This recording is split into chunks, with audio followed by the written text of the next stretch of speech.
Welcome back to my YouTube channel. Make sure to like and subscribe to the channel for more interesting stories like these. Now, let's get into today's story video. Ada for giving my ex-wife a large amount of money I won despite the anger of my GF. I just earned a sum of money that I can only describe as, I won't reveal how much it is, but it is in the millions of dollars. Even typing this made me laugh out loud. It's enough to make a difference in my life and the lives of my family.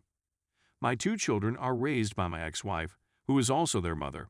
She is a wonderful lady who is nice to the core of her being. We split 6 years ago because I had an affair with my present girlfriend, with whom I am still in contact. I was at a bad spot in my life at the time, and I screwed up. I knew she was in a lot of suffering, but she was like a saint in that she enabled me to continue seeing our children, who are the most important thing in my life, and she allowed our divorce to be as painless as possible despite the fact that I knew she was struggling. She has a tight relationship with my parents. She is courteous to me, despite her refusal to speak with my girlfriend. She was really the first person I called after my mother and father when I found out I had won the lotto after my mother and father. She expressed her delight at my success, joked that I should take the kids on a global tour, and that was the end of it. There is nothing else. As soon as I found out I had won, I decided I wanted to present her a substantial sum of money. I still have feelings for her. Her children are mine, and I believe that this is some little insignificant way for me to demonstrate to her that I am not a total. She has earned the right to know that I care for her despite my shortcomings. She also has a menial job at the public library, which pays her peanuts, but she would be able to devote more time to her interests if she were to continue working there. Give our children a better life by working together. I haven't spoken about it with my ex yet, but I have talked about it with my parents, who firmly agree, and with my lawyer, who was startled but supportive. To cut a long tale short, when I informed my girlfriend, she was enraged. My ex-husband wives is yelling at me, accusing me of still being in love with her, and I'm not in love with her. I still adore her for being a wonderful co-parenting partner and mother to my children, despite the fact that we drifted away over the years. My fiancé has threatened to end our relationship, and to be honest, I'm feeling a great deal of relief over the threats. I have no intention of altering my plans but Ada. Story 2. Ada for telling my roommate her mom can't stay at our apartment. Me, 25 female, and my roommate, 25 female, have been living together for almost 6 months now. We are both nurses, work in separate hospitals, and had known each other since nursing school around 5 years ago. To provide some context, I have 2 sisters and am the youngest member of our family. When I was 2 years old, my mother divorced my father and left our home. My father is incredible and has become the finest single father in the world. He was both a father and a mother to his 3 kids. He is, without a doubt, my best buddy. Anyway, my father, 67 years old, now lives 2 hours away. In October, I got 3 days off in a row, Friday, Saturday, and Sunday. I missed my father terribly and told him I was returning home to visit him. He expressed his want to visit me, but asked if he could come to my house since he had some friends he wanted to see as well. Of sure, I said, when I informed my roommate that he was coming to visit for the weekend. She said, cool, is he staying in a hotel, which is a nearby motel? Well, I thought he could remain here in my room and I'll sleep on an inflatable mattress on my floor, I said. She essentially said that she felt he should stay in a hotel. I assumed Mother didn't want the apartment to be too crowded. We never had visitors stay for that long before, and my father claimed he didn't mind, so the 2 of us spent the weekend at the hotel. Now, my buddy has told me that her mother is coming to visit and would be staying for a week at our residence. She's not staying in hotel, I asked, perplexed, and she very much stated exactly what I told her about my plans for my father to remain. I called her out on it, telling her that my father was only coming for 2 nights, and she didn't want him here, and that her mother was staying for a week.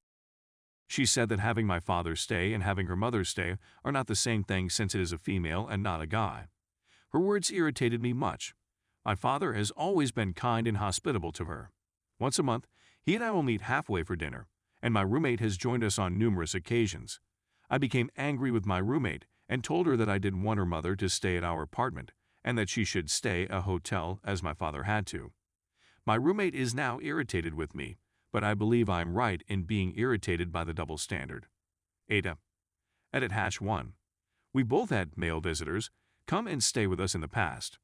We've always been courteous of one another and informed each other when they were staying over. That has never been a problem. Edit #2. When she said no to my father remaining, she never emphasized the fact that he was a man. She said that our flat would be crowded, and that she would have to work some of those days and go to bed/wake up early. When I called her out on it when she informed me her mother was staying, she only mentioned it because he was a man. Story 3. AITA for telling my mom and stepdad they're parentifying me, and then letting my brothers face the brunt of his bad mood. Basically, I, 15 female, am responsible for my younger siblings, 8+9, for 3 hours every Saturday while my stepfather works and my mother goes to the gym, among other things. I despise caring after them. They're rude and obnoxious, and since their father isn't home, they believe they can do anything they want. When mom arrives home, every effort at punishment is greeted with uncontrollable wailing and yelling. It irritates me. I'm completely exhausted. But I can't simply reject since my stepfather is using my phone as a negotiating chip. If I don't do it, I'll lose my phone for good. Which would not be a problem except that my father lives in another country and is now battling cancer. It's the only way I can communicate with him, and I'm frightened he'll die and I won't know if they take it away from me. It's also the only way I can communicate with his family, whom I adore. This whole scenario has become progressively worse. I'm always exhausted. I despise bearing this burden. I sat them down on Saturday and told them I was done being a second parent. I'm not going to take care of the guys anymore, no matter what. Stepdad, of course, threatened to take away my phone, which escalated into an argument in which I accused him of attempting to ruin my life. He told me I should be thankful since he'd let my mom keep me instead of putting me in foster care like the other ungrateful brats. 2 of his biological children are in foster care since their mother died and he relinquished custody. I went to my mother and asked her how she felt about his assaulting and parentifying me. She raised her eyebrows and claimed that babysitting is a common adolescent task and that I should be fortunate for any compensation at all, since most adolescents do not. SD was also irritated by the parentifying remark. Therefore, I was grounded. Despite the fact that my mother persuaded him to let me retain my phone. Tensions have been high since then. He's always snapping, and Mom continues telling me that it's my fault and that I should apologize for hurting his emotions. The boys are bearing the brunt of it, since I'm not allowed to leave this room, but here's the kicker. I don't care. I know they're little, but I feel like they deserve it after all that they've put me through. My father advises me to smooth things up for the benefit of the lads. I don't agree. My stepfather has to understand that I'm not his leaven maid. Dad said I'm no better than him for letting the kids suffer when I know I can correct it. I know he's a jerk, but now I'm not sure whether I am as well. For the remark, and for failing to address it when it is impacting the boys. So, AITA. I omitted some essential information. I apologize for the message. I was quite upset and fired up when I wrote it. I'm finally settling down. I also apologize to everyone I was disagreeing with for not properly understanding my predicament. My weekly schedule, as quoted in a comment, I get up at 6:30, assist my mother in getting the boys ready for school, and then go to school. Come home, clear their things, and assist Mom with supper. Eat, then do the dishes. Start a load of laundry. Laundry should be done in between assignments. Make the boys' lunches for the next day. Go to bed at 9 o'clock. Call my father to check how he's doing. I normally call till I'm falling asleep.